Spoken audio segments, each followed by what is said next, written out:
Avant de porter un jugement sur moi, laissez-moi vous raconter le chemin qui m'a mené ici. Laissez-moi vous dépeindre les années passées à soutenir mes enfants, à régler leurs factures en silence, à garder leurs propres enfants pendant qu'ils construisaient leur vie, ravalant mes mots lorsqu'ils me traitaient de démodée ou d'excessive. Je croyais que l'amour était synonyme de sacrifice. Je pensais qu'un jour, ils comprendraient. Ainsi, quand ma fille Sophie a annoncé son mariage, j'ai souri et j'ai offert mon aide, j'ai même envoyé de l'argent pour la réservation du lieu, un magnifique château dans la vallée de la Loire.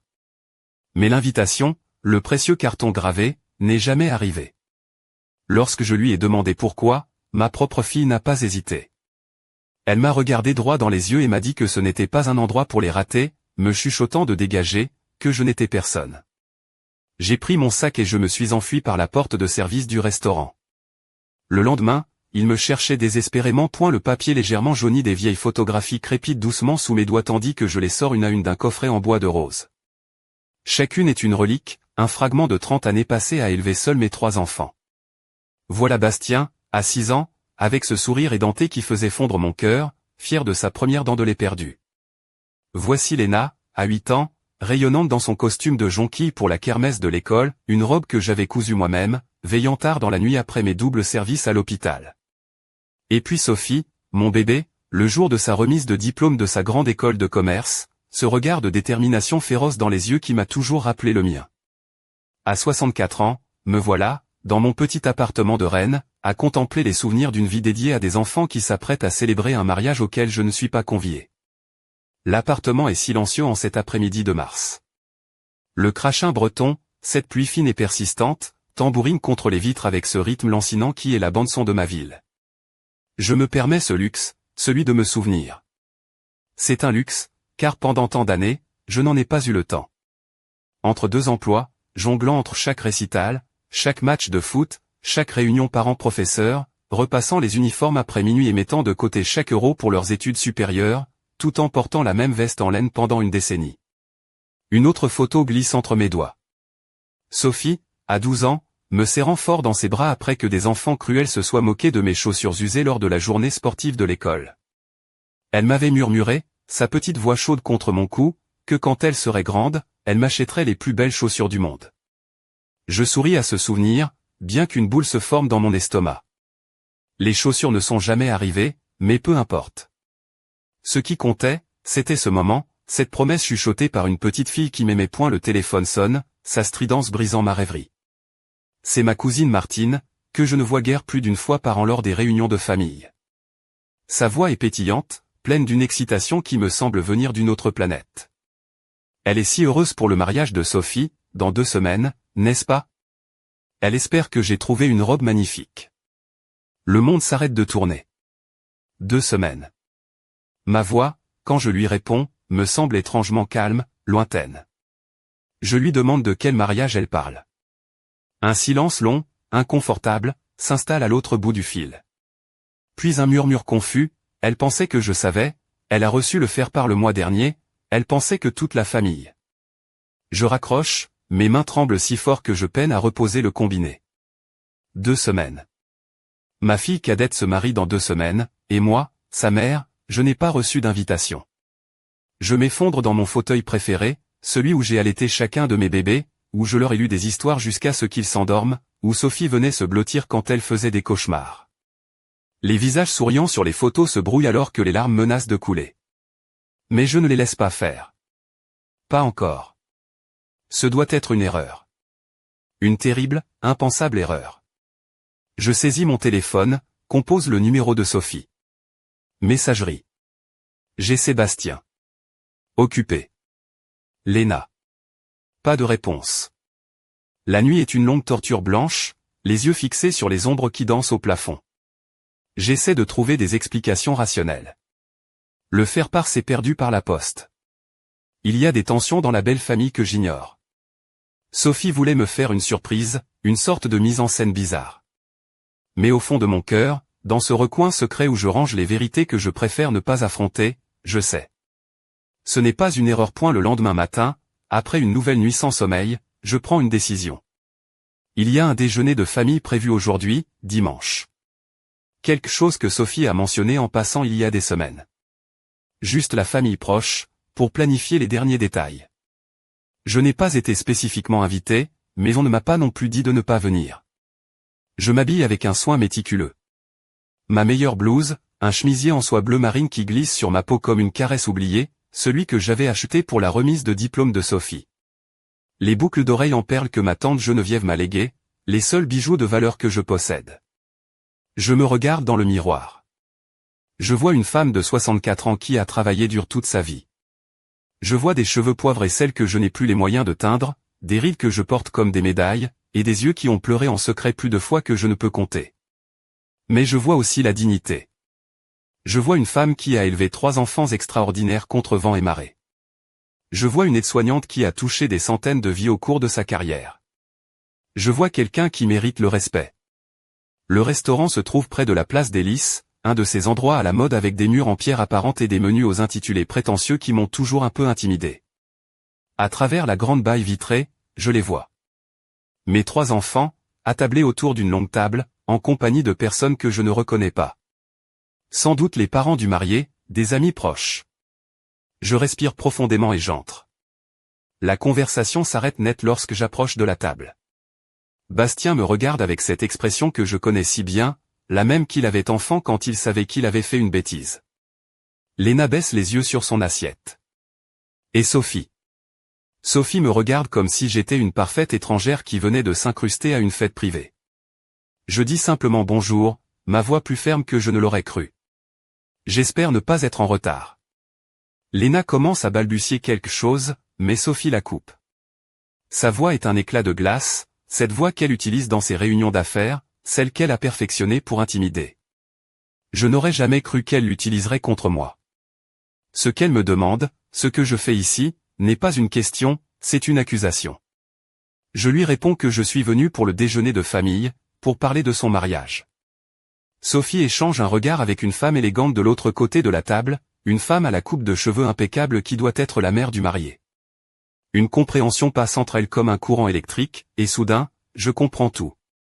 Non seulement je n'ai pas été invité au mariage, mais j'ai été spécifiquement, délibérément exclu.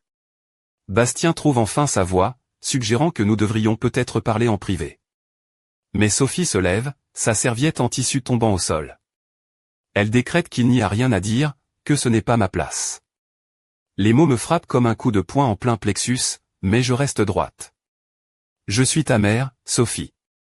J'ai changé tes couches, je t'ai veillé quand tu étais malade, j'ai cumulé 2 emplois pour te payer tes études. Pourquoi ne puis-je pas être à ton mariage? La table entière est silencieuse maintenant. Je sens les regards des autres clients du restaurant, curieux, gênés. Sophie s'approche de moi, et pendant une fraction de seconde, je crois voir la petite fille qui m'avait promis de m'acheter de belles chaussures. Mais lorsque sa bouche s'ouvre, l'enfant a complètement disparu. Elle murmure, mais sa voix est si claire, chaque mot choisi pour blesser profondément. Parce que ce n'est pas un endroit pour les rater. Dégage d'ici, tu n'es personne.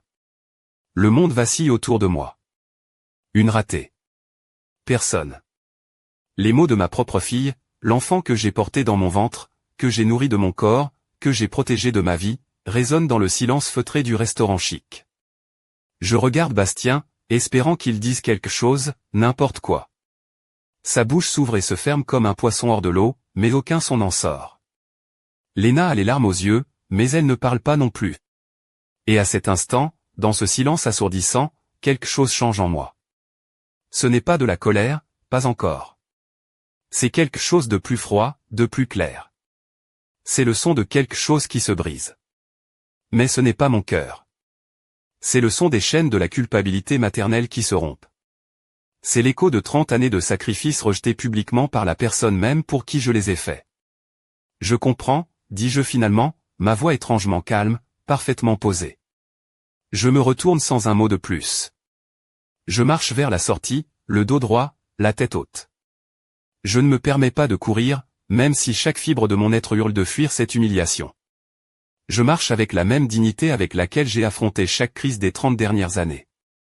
Ce n'est qu'une fois arrivé à ma vieille Peugeot 206, seulement quand les portières sont fermées et les vitres remontées, que je me permets de trembler. Mais je ne pleure toujours pas. Pas encore.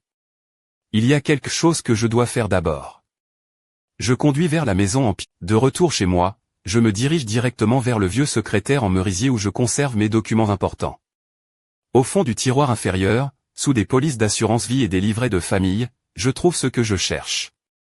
La correspondance de ma tante Geneviève, celle qui accompagnait les documents de la succession il y a 5 ans. Une liasse de lettres que je n'avais jamais eu le courage de lire en entier. Ma chère Éléonore, je lis pour la première fois ces mots avec une attention nouvelle. Cet argent est pour toi. Pour que tu l'utilises quand le moment sera le plus important.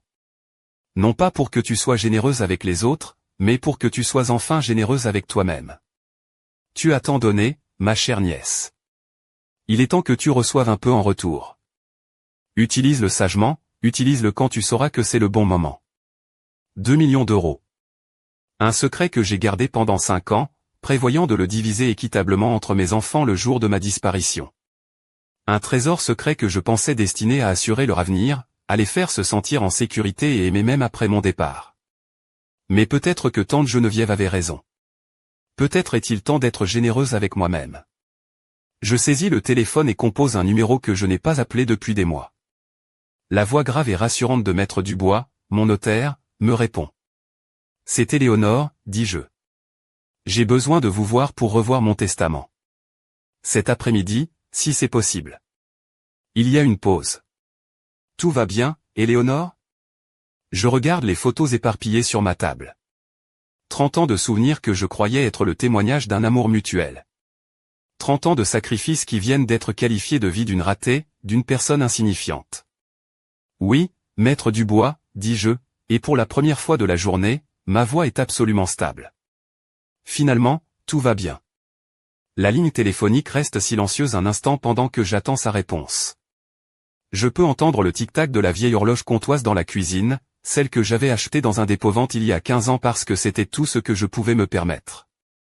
Aujourd'hui, son balancement semble marquer la fin d'une ère. Bien sûr, Éléonore. Pouvez-vous être à mon étude à 15 heures ? Parfait. Après avoir raccroché, je reste assise dans ma cuisine, les lettres de tante Geneviève étalées devant moi. Il y en a une en particulier que je n'avais jamais lue, datée d'Aix en grave peine un mois avant sa mort. Mes doigts tremblent légèrement en la dépliant. Ma chère Éléonore, si tu lis ceci, c'est que tu es enfin arrivée à un moment de vérité. J'ai observé ta vie de loin, admirant ta force mais m'inquiétant aussi de ta tendance à disparaître dans les besoins des autres. L'argent que je te laisse n'est pas seulement un héritage. C'est une libération. La libération d'être Éléonore Gauthier, pas seulement la mère de quelqu'un, pas seulement l'aide-soignante de quelqu'un, mais Éléonore. Utilise-le pour trouver ton propre chemin, ma chérie. Il n'est jamais trop tard pour recommencer. Les larmes que je n'ai pas versées au restaurant finissent par couler. Mais ce ne sont pas des larmes de tristesse. Elles sont de reconnaissance, de gratitude envers une femme qui me connaissait mieux que je ne me connaissais moi-même. Je passe les 2 heures suivantes à éplucher des documents, à me remémorer des conversations, à me préparer pour mon rendez-vous. Quand j'arrive à son étude, près du Parlement de Bretagne, la vue sur les toits d'ardoise de la vieille ville depuis sa fenêtre m'apaise. J'ai toujours aimé cet endroit, avec ses bibliothèques remplies de codes juridiques et ce sentiment d'ordre dont j'ai si désespérément besoin maintenant. Maître Dubois se lève lorsque j'entre, son expression immédiatement préoccupée. Racontez-moi ce qui s'est passé. Je lui raconte tout. L'appel de Martine, l'humiliation au restaurant, les mots de Sophie.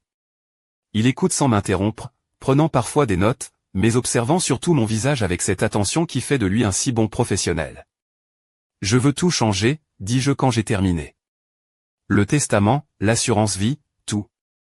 Je veux que mes enfants ne reçoivent pas un centime. Il se penche en arrière dans son fauteuil en cuir, joignant le bout de ses doigts. Éléonore, je comprends que vous soyez blessée, mais c'est une décision capitale. Avez-vous envisagé que peut-être ? Je l'interromps gentiment. J'ai envisagé cela pendant 30 ans, maître. J'ai envisagé chaque sacrifice, chaque nuit blanche, chaque décision que j'ai prise en faisant passer leurs besoins avant les miens. Ce que je n'avais pas envisagé, c'est qu'il pouvait y avoir une autre voie. Je sors un carnet où j'ai griffonné des notes depuis que je suis rentré. Je veux créer une fondation. Une fondation pour accorder des bourses à des étudiants de milieux modestes qui veulent faire des études d'infirmier ou d'aide-soignant. Je veux faire un don à des programmes d'alphabétisation pour adultes. Je veux soutenir les mères célibataires qui luttent, comme j'ai lutté. Je marque une pause, surprise par la clarté de mes propres paroles. Je veux que mon argent aille à des gens qui en ont vraiment besoin et qui l'apprécieront. Maître Dubois hoche lentement la tête. Et vos enfants? Mes enfants ont clairement fait savoir qu'ils n'avaient pas besoin de moi. Que j'étais une ratée, une personne insignifiante. Très bien. Alors ils n'ont pas besoin de l'argent d'une ratée non plus. Éléonore, puis-je vous poser une question personnelle? J'acquiesce. Pendant toutes ces années, avez-vous déjà fait quelque chose juste pour vous? Quelque chose qui n'était pas pour vos enfants, ou pour vos patients? La question me prend par surprise. Je cherche dans ma mémoire, mais je trouve très peu de choses. Non, j'admets finalement. Je suppose que non. Alors peut-être qu'il est temps de commencer. Nous passons l'heure suivante à examiner les options juridiques. Il m'assure que tout sera hermétique, que mes enfants ne pourront pas contester les décisions une fois qu'elles seront signées. Y a-t-il autre chose que vous souhaitiez faire, demande-t-il alors que nous terminons. Oui, dis-je, me surprenant moi-même. Je veux leur écrire des lettres. À chacun d'eux. Pour qu'ils comprennent pourquoi j'ai pris cette décision. Quand voulez-vous qu'ils les reçoivent? Après le mariage. Après qu'ils aient eu leur journée parfaite, sans la rater de leur mère. Maître Dubois me regarde avec une expression que je ne saisis pas tout à fait. Éléonore, puis-je vous dire quelque chose en tant qu'ami, pas en tant que notaire? S'il vous plaît. En 20 ans que je vous connais, je ne vous ai jamais vue aussi déterminée, aussi présente. C'est comme si vous vous réveilliez d'un long sommeil. Ces mots résonnent en moi. Vous avez raison. Pour la première fois depuis des décennies, je ne pense pas à ce dont mes enfants ont besoin. Je pense à Éléonore Gautier. À ce qu'elle veut, à ce qu'elle mérite. Il y a autre chose, dis-je sur une impulsion. Tante Geneviève avait une maison sur la côte, n'est-ce pas? Sur la côte de Granit Rose. Est-elle toujours dans la succession? Il vérifie quelques documents. Oui, elle y est. Elle a été louée ces dernières années, mais vous pouvez mettre fin au bail si vous voulez l'utiliser. Je veux y aller. Après le mariage. Je veux m'éloigner de Rennes pour un temps. Combien de temps? Je ne sais pas. Peut-être pour toujours. En sortant de l'étude, je me sens différente. Plus légère, mais aussi plus forte. Je m'arrête dans une pâtisserie réputée, le Daniel, un de ces endroits où je n'osais jamais entrer, me contentant de regarder les vitrines. Je commande habituellement un café noir, parce que c'était toujours le moins cher. Mais aujourd'hui, je change d'avis. Vous savez quoi, donnez-moi plutôt un chocolat viennois, et un de ces gâteaux au chocolat et caramel au beurre salé. La jeune femme derrière le comptoir me sourit. Vous fêtez quelque chose? Oui, dis-je, et je réalise que c'est la vérité. Je fête un nouveau départ. Ce soir-là, après un repas décent pour la première fois depuis des semaines, je m'assois à mon bureau et commence à écrire. D'abord la lettre pour Sophie, puis pour Bastien, enfin pour Léna. Chacune est différente, mais elles partagent toutes le même message, l'amour n'est pas un compte en banque que l'on peut débiter indéfiniment, le respect doit être mutuel pour exister, et 30 ans de sacrifice méritaient mieux que d'être traité de raté. En écrivant, je me souviens d'une de mes anciennes stagiaires à l'hôpital, Anissa Hamdaoui. Elle venait d'une famille modeste, luttant contre la précarité, mais il y avait en elle une étincelle de détermination qui me rappelait ma propre jeunesse. Je l'avais aidée, guidée, encouragée. Je me demande ce qu'elle est devenue. Une recherche rapide sur Internet me donne la réponse. Anissa Hamdaoui, directrice d'une association d'aide aux communautés immigrées à Rennes. Sa photo montre une femme d'une trentaine d'années, professionnelle, mais avec cette même étincelle dans les yeux. Avant de pouvoir me raisonner, je lui écris un email. Chère Anissa, je ne suis pas sûr que vous vous souveniez de moi. J'étais votre tutrice de stage à l'hôpital de Pontchaillou il y a plus de 10 ans. J'ai suivi votre carrière de loin et je suis incroyablement fier de ce que vous avez accompli. Je me demandais si vous accepteriez de déjeuner avec moi cette semaine. Il y a quelque chose pour lequel je pense que vous pourriez m'aider. Cordialement, Éléonore Gautier. J'envoie l'email avant de pouvoir changer d'avis. 30 minutes plus tard, mon téléphone sonne. C'est un numéro que je ne reconnais pas. Madame Gautier? C'est Anissa. Bien sûr que je me souviens de vous. Comment pourrais-je oublier la femme qui a changé ma vie? Son enthousiasme est contagieux. Nous convenons de nous voir le lendemain. Après avoir raccroché, je reste assise dans le déjeuner avec Anissa, le lendemain, fut exactement le baume dont mon âme meurtrie avait besoin. Nous nous sommes retrouvés dans un petit salon de thé près de la place de la mairie, un endroit douillet avec des fauteuils en velours et une odeur de cannelle et de chocolat chaud. Anissa était devenue une femme magnifique. Elle portait un chemisier en soie couleur crème qui laissait deviner la finesse de ses clavicules, rentré dans un pantalon taille haute parfaitement coupé qui allongeait sa silhouette. Chaque mouvement était empreint d'une confiance tranquille, de la manière dont elle repoussait une mèche de ses cheveux sombres et brillants à la façon dont ses longs doigts se refermaient sur sa tasse de thé. Elle m'a raconté son travail, les familles qu'elle aidait, les programmes de mentorat qu'elle avait mis en place, et comment mes encouragements, à l'époque, lui avaient donné non seulement les outils pour réussir, mais la conviction qu'elle le pouvait. Ses yeux brillaient de cette même intensité que je lui avais toujours connue, une flamme qui captivait et inspirait. « Vous ne réalisez pas l'impact que vous avez eu, Madame Gauthier, m'avait-elle dit. Quand vous m'avez dit que j'avais le potentiel de changer les choses, c'était la première fois de ma vie que quelqu'un voyait en moi autre chose que mes origines. » Ces mots résonnaient en moi, validant une partie de ma vie que j'avais presque oubliée. Aujourd'hui, assise dans ma cuisine en ce samedi, le jour du mariage de Sophie, ces paroles me reviennent en mémoire alors que je termine d'écrire le mot qui sera livré cet après-midi. Il est bref, direct, sans drame inutile. Juste la vérité. Sophie, tu m'as désinvité de ta vie. Je te désinvite de mon héritage. Maman. Je plie le papier et le glisse dans une simple enveloppe blanche. Pas de fioritures, pas de fleurs, pas les décorations que je passais des heures à créer pour chaque occasion spéciale de mes enfants. Juste des mots sur du papier, aussi tranchants que ceux qu'elle m'avait adressés. Anissa avait insisté pour que je ne fasse pas cela seule. Elle m'avait dit de la laisser m'aider, qu'elle avait des contacts dans le milieu de l'événementiel, qu'on pouvait s'assurer que l'enveloppe arrive à la bonne personne, au bon moment. Il n'y avait aucun jugement dans sa voix, seulement le soutien inconditionnel de quelqu'un qui comprenait ce que signifiait se battre pour le respect. Le plan est maintenant en place. Anissa a tout coordonné avec une connaissance qui travaille pour le traiteur du château. L'enveloppe sera remise pendant la réception, après les photos de famille, après les discours, au moment précis où Sophie, détendue et confiante, coupera la première part de la somptueuse pièce montée, entourée de son nouveau monde parfait. J'y passe la journée à faire des choses que je ne me suis jamais autorisé. Je lis un roman entier, sans interruption. Je prends un long bain avec des sels que j'avais achetés il y a des mois mais jamais utilisés, sentant la tension quitter mes muscles un par un. Je me prépare un repas élaboré juste pour moi, avec une bouteille de Sancerre que je gardais pour une occasion spéciale qui n'arrivait jamais. Vers 17h, alors que je sais que la cérémonie doit commencer, je m'assois sur mon petit balcon avec une tasse de thé et je regarde vers l'horizon. Quelque part là-bas, dans un château opulent qui a probablement coûté plus que ce que j'ai gagné en un an, ma fille cadette se marie sans moi. Je m'attends à sentir une pointe de douleur, mais à la place, il y a une étrange sensation de paix. Comme si j'avais enfin cessé d'attendre que quelque chose change, quelque chose qui n'allait jamais changer. Mon téléphone sonne à 21h.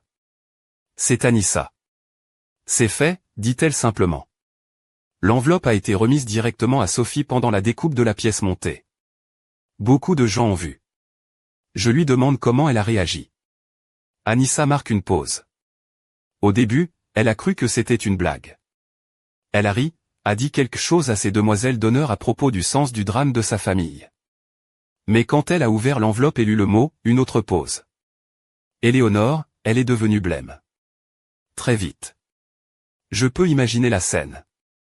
Sophie, dans sa robe de créateur, entourée de ses amis parfaits, dans son mariage parfait, ouvrant une simple enveloppe contenant quelques mots qui font voler en éclats son monde si soigneusement construit.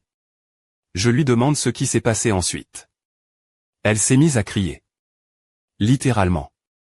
Elle a hurlé sur Bastien, disant que c'était de ma faute, que j'avais toujours été une drama queen.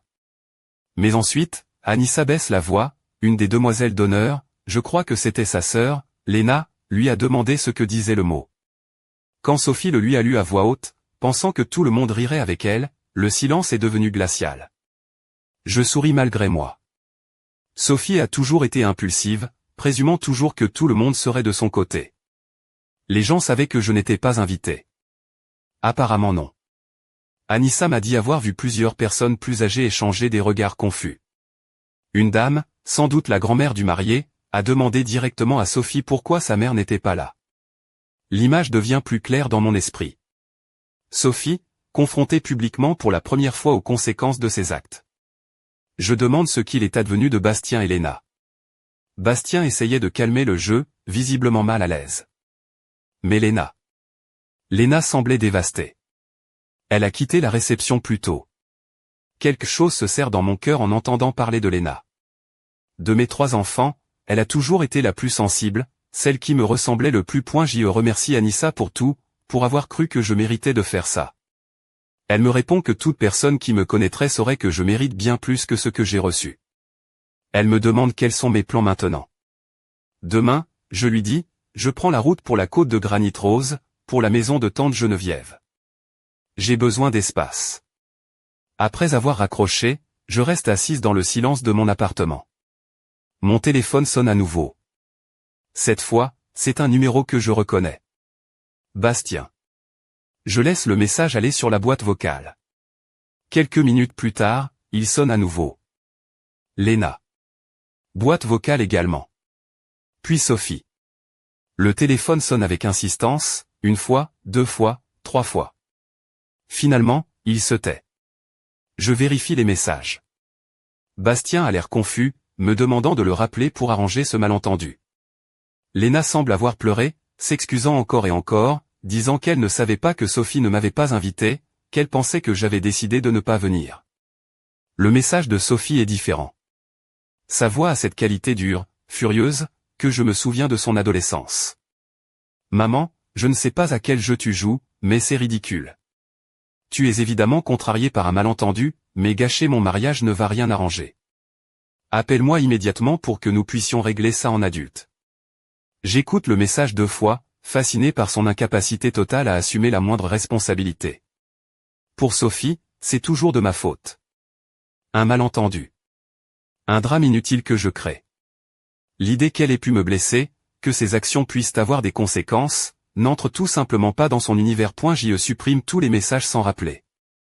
À la place, je termine de boucler la valise que j'ai commencée ce matin. Des vêtements confortables, quelques livres, les documents de tante Geneviève, les lettres que j'ai écrites pour mes enfants. Demain, de bonne heure, je conduirai vers l'ouest, vers l'océan, vers une maison que je n'ai jamais vue mais qui, je l'espère, ressemblera à un foyer. Avant de me coucher, j'écris un email à Maître Dubois, confirmant que je veux accélérer tous les changements juridiques. Rendez cela officiel, le plus tôt possible, j'écris. Et quand mes enfants essaieront de vous contacter, car ils le feront, dites-leur simplement que toutes les décisions sont finales. J'écris aussi à Anissa, lui donnant l'adresse à Ploumanacach, l'invitant à me rendre visite la semaine prochaine. J'ai quelques idées sur la façon d'utiliser l'argent d'une manière qui compte vraiment, j'écris. Je pense que vous et moi, nous pouvons faire quelque chose de beau ensemble. Finalement, je m'autorise un dernier acte de clôture. Je sors le coffret de photos que je regardais la semaine dernière, quand j'espérais encore une invitation qui n'est jamais arrivée. Je regarde une dernière fois ces 30 ans de ma vie définis par les besoins des autres. Puis, je referme le coffret et le range au fond d'un placard. Demain, je commencerai un nouvel album. Un album où Éléonore Gautier est la protagoniste de sa propre histoire. Pour la première fois depuis des décennies, je dors profondément, toute la nuit. L'air salin me fouette le visage dès que je sors de la voiture, et pour la première fois depuis des semaines, je respire profondément sans sentir cette oppression dans ma poitrine qui était devenue ma compagne constante. La maison de tante Geneviève se dresse devant moi, comme sortie d'un rêve que je ne savais même pas faire. Une maison de granit rose, typique de la région, usée par des années de vent marin, avec de grandes fenêtres qui donnent directement sur la Manche. Les hortensias bleues et mauves, gorgées de pluie, débordent sur le petit chemin de pierre. La clé est exactement là où Maître Dubois m'a dit qu'elle serait, sous une pierre plate près du seuil. En ouvrant la porte, j'ai l'étrange sensation que tante Geneviève savait qu'un jour, je finirais ici, cherchant refuge dans cette maison qu'elle a gardée pour moi sans même que je le sache. L'intérieur est simple mais chaleureux. Des meubles en bois sombre, des canapés confortables recouverts de plaids en laine, des étagères remplies de livres allant des classiques de la littérature bretonne aux romans policiers. Une immense cheminée en granit domine le salon principal. Sur la table de la salle à manger, je trouve une note, écrite de la main familière de Geneviève, pour Éléonore, quand tu décideras enfin que tu mérites un endroit qui ne soit qu'à toi. Le garde-manger est plein, les serviettes sont propres, et la mère attend. Bienvenue chez toi, Geneviève. Mes yeux s'emplissent de larmes, mais cette fois, elles sont de pure gratitude. Depuis 5 ans, je me demandais pourquoi elle m'avait laissé tant d'argent. Maintenant, je comprends. Ce n'était pas seulement de l'argent. C'était une porte de sortie, une chance de me redécouvrir. J'y passe la première heure à explorer, ouvrant les fenêtres pour laisser l'air marin balayer les dernières traces de la tension de Rennes. Dans la chambre principale, je trouve d'autres surprises, un bureau face à une fenêtre avec vue sur la mer, et dans les tiroirs, des carnets vierges avec une note collée dessus, pour les nouveaux chapitres que tu écriras. Geneviève avait vraiment pensé à tout. Cette première nuit, je dors mieux que je ne l'ai fait depuis des années, bercé par le son constant des vagues. Je me réveille avec le sentiment d'avoir été malade pendant très longtemps et d'être enfin en train de guérir. Le mardi matin, alors que je me prépare un café dans la petite cuisine, j'entends une voiture sur le chemin de gravier. C'est Anissa, comme promis. Mais elle n'est pas seule. Elle est accompagnée d'une femme plus âgée, aux cheveux blancs et au sourire doux, qui se présente comme étant Maria Le Goff. Maria coordonne un programme d'alphabétisation pour les travailleurs saisonniers dans la région, m'explique Anissa alors que nous nous installons sur la terrasse avec nos cafés. Quand je lui ai parlé de vous et de vos projets, elle a insisté pour vous rencontrer. Madame Gauthier, dit Maria avec un léger accent chantant, Anissa me dit que vous voulez aider des familles comme la mienne. Mon mari et moi sommes arrivés du Portugal il y a 30 ans sans parler un mot de français. C'est une bénévole comme vous qui a changé nos vies, qui nous a aidés non seulement avec la langue, mais avec l'espoir. Nous passons la matinée à parler de programmes, de besoins, de la manière dont l'argent pourrait se traduire en opportunités concrètes. Anissa a des idées précises, des bourses pour les étudiants de première génération, des programmes de mentorat pour les mères célibataires, des ateliers d'écriture dans les villages isolés. Ce que je trouve le plus beau, dit Anissa, c'est que nous pourrions l'appeler la Fondation Éléonore Gauthier. Votre nom serait lié pour toujours à quelque chose qui compte vraiment. L'idée m'enthousiasme d'une manière que je n'attendais pas. Le mercredi et le jeudi, je les passe à marcher sur le sentier des douaniers, à écrire dans les carnets de Geneviève, sentant mon esprit se vider de décennies de soucis pour les autres. Pour la première fois de ma vie d'adulte, mes journées sont entièrement à moi. C'est libérateur et terrifiant à la fois. Le vendredi après-midi, mon téléphone sonne. C'est un numéro de Rennes que je ne reconnais pas. Éléonore Gauthier? La voix est jeune, professionnelle. Oui. Je suis Jennifer Morel, journaliste pour Ouest France. Je me demandais si je pouvais vous poser quelques questions sur la Fondation Éléonore Gauthier qui vient d'être annoncée. Mon cœur s'arrête. Quelle fondation? Eh bien, selon les registres publics, une fondation caritative importante a été créée à votre nom cette semaine. Les documents montrent des dons substantiels à des programmes éducatifs et d'alphabétisation. Souhaitez-vous commenter vos motivations philanthropiques?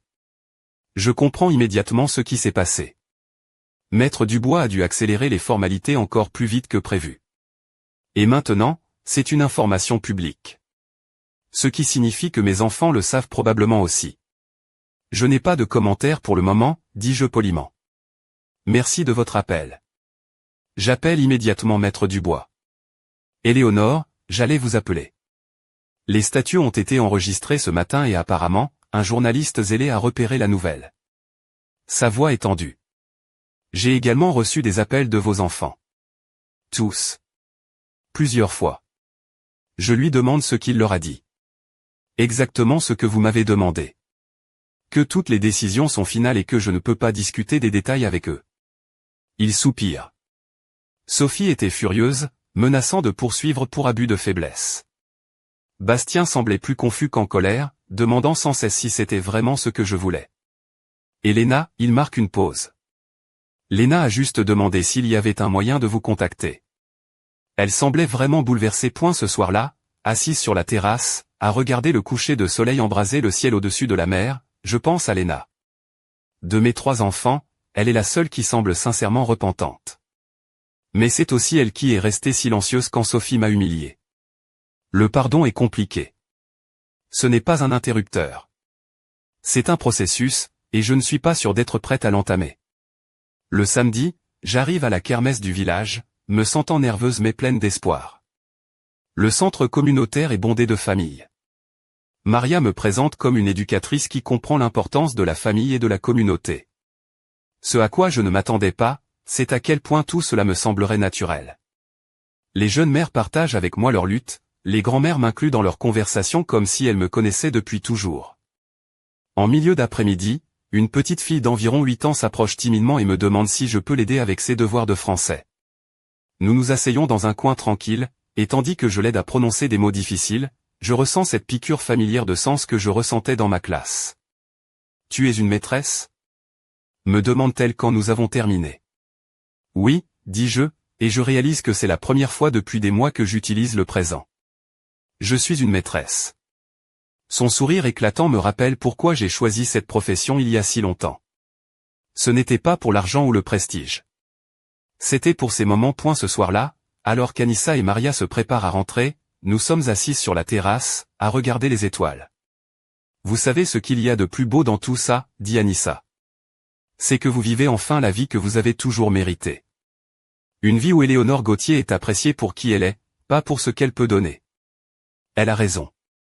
Pour la première fois depuis des décennies, je me sens vue.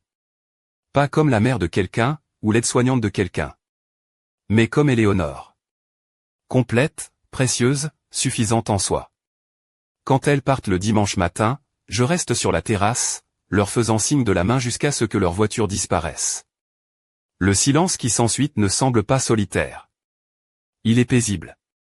Je commence une nouvelle vie, et pour la première fois, elle est entièrement à moi. Le rugissement d'un moteur brise la tranquillité de mon mardi matin. Par la fenêtre de la cuisine, je vois une BMW blanche monter agressivement le chemin de gravier, soulevant des nuages de poussière. Je n'ai pas besoin de voir la plaque d'immatriculation pour savoir qui c'est. Sophie conduit exactement comme elle vit, vite, avec impatience, sans se soucier de ce qu'elle laisse dans son sillage. Je prends mon temps pour finir mon café, respirant profondément l'air salin qui est devenu mon nouveau remède. Les coups à la porte sont forts, insistants. J'ouvre après le 5e coup, quand je suis prête, pas quand elle l'exige. « Maman », dit Sophie en entrant sans y être invitée, « il faut qu'on parle. » Sophie porte un jean de créateur et une blouse en soie immaculée, ses cheveux parfaitement coiffés malgré le voyage de 3 heures depuis Rennes. Mais il y a quelque chose de différent dans ses yeux, une tension que je n'avais jamais vue auparavant. Pour la première fois depuis des années, Sophie n'a pas le contrôle total de la situation. Elle s'arrête au milieu du salon, balayant la pièce du regard comme si elle évaluait l'endroit pour un magazine de décoration. Je l'observe en silence, une étrange sérénité m'habitant. La femme qui se tient devant moi, si sûre d'elle, si agressive, me semble soudain très jeune, presque fragile dans sa colère. Je la salue calmement, lui demandant comment s'est passée sa lune de miel. Elle me répond d'un ton sec qu'ils l'ont annulée, grâce à mon petit spectacle. Je lui dis que je suis désolé d'entendre ça. Elle se tourne vers moi, ses yeux lançant des éclairs. « C'est tout ce que tu as à dire ? Maman, tu viens de détruire mon mariage, de m'humilier devant mes amis et de ruiner ce qui aurait dû être le plus beau jour de ma vie. » Je m'assois dans mon fauteuil préféré près de la fenêtre, celui qui donne sur la mer, et je l'invite à s'asseoir. « Assieds-toi, Sophie. Parlons. » Mais elle ne veut pas s'asseoir. Elle veut que je lui explique ce qui se passe avec moi, cette fondation, cette maison, cette crise de victime qu'elle m'accuse d'avoir. Crise de victime. Les mots flottent dans l'air entre nous. Je sens cette piqûre familière de douleur, mais maintenant, après 2 semaines de guérison, la douleur se transforme en pitié. Pas pour moi, mais pour elle. Sophie, est-ce que tu crois vraiment que c'est une crise ? Elle me répond que bien sûr que ça l'est. Je suis contrarié parce que je n'ai pas compris les subtilités sociales du mariage, alors je décide de la punir. Les subtilités sociales. Sa façon de réécrire l'histoire, de transformer sa cruauté délibérée en mon malentendu. Je lui demande de m'expliquer ces subtilités, ce que je n'ai pas compris exactement. Sophie arpente la pièce, ses mouvements nerveux trahissant la contenance qu'elle essaie de maintenir. Elle m'explique que c'était un mariage intime, seulement avec les personnes les plus importantes de leur vie, que ça n'avait rien de personnel. Rien de personnel ? Sophie, je suis ta mère.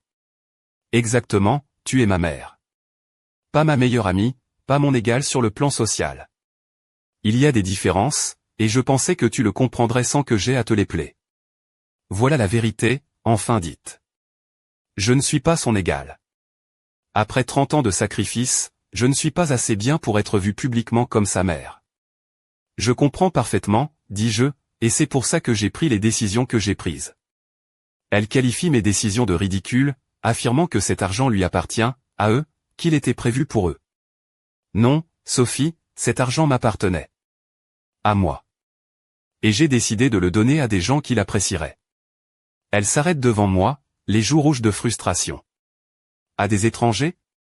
Tu vas donner 2 millions d'euros à des étrangers plutôt qu'à tes propres enfants? À des gens qui me traitent avec respect. À des gens qui valorisent l'éducation, la famille, la décence humaine. Oui. C'est ridicule, tu es ma mère, tu es censée m'aimer inconditionnellement. Je t'aime, Sophie, je t'aimerai toujours. Mais l'amour ne signifie pas accepter d'être maltraité. Et il ne signifie certainement pas financer la vie de quelqu'un qui me considère comme une ratée. Pour la première fois depuis son arrivée, Sophie est à court de mots. Elle s'affale sur le canapé, comme si elle réalisait enfin que ses tactiques habituelles ne fonctionnent pas. Sa voix s'adoucit légèrement. Maman, peut-être que j'ai dit des choses que je n'aurais pas dû. J'étais stressée, nerveuse. C'est sa façon de s'excuser sans vraiment s'excuser. Je la vois utiliser cette technique depuis qu'elle est adolescente. Je lui rappelle la fois où, à 12 ans, elle m'avait défendu contre des enfants qui se moquaient de mes chaussures, me promettant de m'en acheter des belles quand elles seraient grandes. Elle ne voit pas le rapport. Je lui explique que je me souviens de ce moment comme si c'était hier, parce que c'était l'un des plus beaux de ma vie de mère. Qu'est-il arrivé à cette petite fille? À quel moment a-t-elle décidé que j'étais une telle honte qu'elle ne pouvait même pas m'inviter à son mariage? Elle prétend que ce n'est pas une question de honte. Alors je lui demande ce que c'est. Pourquoi ne méritais-je pas d'être là? Elle finit par avouer. Parce que nos mondes sont différents maintenant. Ses amis, son mari, sa famille, ils ne comprendraient pas. Ils ne comprendraient pas d'où je viens, la pauvreté, les petits boulots, le petit appartement. Ce n'est pas le genre d'histoire qui correspond à l'image qu'elle a construite. Et voilà. La vérité, nue et laide. Elle a honte de la vie que nous avons vécue, des sacrifices que j'ai faits, de la femme que je suis. Je lui dis que je comprends. Parfaitement. Elle essaie de négocier. On peut arranger ça, m'inclure davantage, aller faire du shopping ensemble. Mais l'argent, la fondation, ça doit changer. Non, Sophie. Ça ne doit pas changer. Son expression se durcit à nouveau. Si je ne reviens pas sur mes décisions, je vais détruire notre famille. Je n'ai pas détruit notre famille, Sophie. C'est toi qui l'as fait, quand tu m'as traité de raté et que tu m'as dit de partir. J'ai simplement arrêté de faire semblant que ce n'était pas arrivé. Le bruit d'une autre voiture sur le chemin interrompt notre conversation. Cette fois, c'est une Clio plus modeste, conduite avec plus de soin. Léna. Je la vois sortir de la voiture, hésiter un instant. Quand elle frappe à la porte, c'est doucement, presque timidement. Entre, Léna, dis-je en ouvrant. Maman, dit-elle, et je vois tout de suite qu'elle a pleuré. S'il te plaît, est-ce qu'on peut parler? Sophie se lève du canapé. Parfait, maintenant on peut régler ça toutes les trois. Mais Léna l'ignore complètement. Elle s'approche de moi, ses yeux suppliants. Maman, je suis tellement désolé. Désolé de ne pas avoir parlé au restaurant. Désolé de ne pas avoir su que Sophie ne t'avait pas invité. Désolé, sa voix se brise, d'avoir été une lâche. C'est la première vraie excuse que je reçois. Pas une explication, pas une justification. Léna, dis-je doucement. Non, laisse-moi finir. Tu as eu raison de partir. Tu as eu raison sur tout. Sophie s'est comportée de manière horrible, Bastien a été un lâche, et moi, je t'ai laissé tomber. Et je suis désolé, tellement désolé. Je regarde ma fille du milieu. Pour la première fois, elle choisit un camp, et elle choisit la justice plutôt que le confort. Léna, je te pardonne. Sophie explose. Sérieusement? Elle dit désolé et tout va bien? Et mes excuses à moi. Je me tourne vers elle. Quelles excuses, Sophie? Tu ne t'es pas excusée une seule fois. Tu as expliqué, justifié, rationalisé, mais pas excusé. D'accord, je m'excuse. C'est ce que tu veux entendre? Ce que je veux entendre, Sophie, c'est que tu comprends pourquoi ce que tu as fait était mal. Que tu comprends la douleur que tu as causée. Sophie me regarde fixement. Je vois la bataille qui se livre en elle. Pendant un instant, je pense qu'elle va choisir l'humilité. À la place, Elle se retourne et se dirige vers la porte. C'est ridicule. Quand tu décideras d'agir en adulte et pas en victime dramatique, tu m'appelleras. Mais l'argent, maman? Je me battrai pour cet argent. C'est notre droit. La porte claque derrière elle, nous laissant, Léna et moi, dans le silence. Maman, murmure Léna, est-ce qu'il y a un moyen que je puisse regagner ton pardon? Qu'on puisse reconstruire? Je la regarde, voyant non seulement la femme qui n'a pas su me défendre, mais aussi la petite fille qui se blottissait contre moi pendant les orages. Oui, Léna, dis-je enfin. Il y a un moyen. Mais ça va prendre du temps. Et ça demandera plus que des mots. Je ferai tout ce qu'il faudra. Je sors une enveloppe du secrétaire, celle que j'ai gardée depuis 2 semaines. C'est pour Bastien. Tu peux la lui donner, si tu veux. Ou pas. La décision t'appartient. Elle prend l'enveloppe, ses mains tremblent. Elle lui dit tout ce qu'il a besoin de savoir sur les années de silence, sur ce que signifie vraiment être une famille. Maman, dit Léna finalement, est-ce que je peux rester un peu? Pas pour parler d'argent ou de testament. Juste, pour être avec toi. Pour essayer de me souvenir comment être à nouveau ta fille.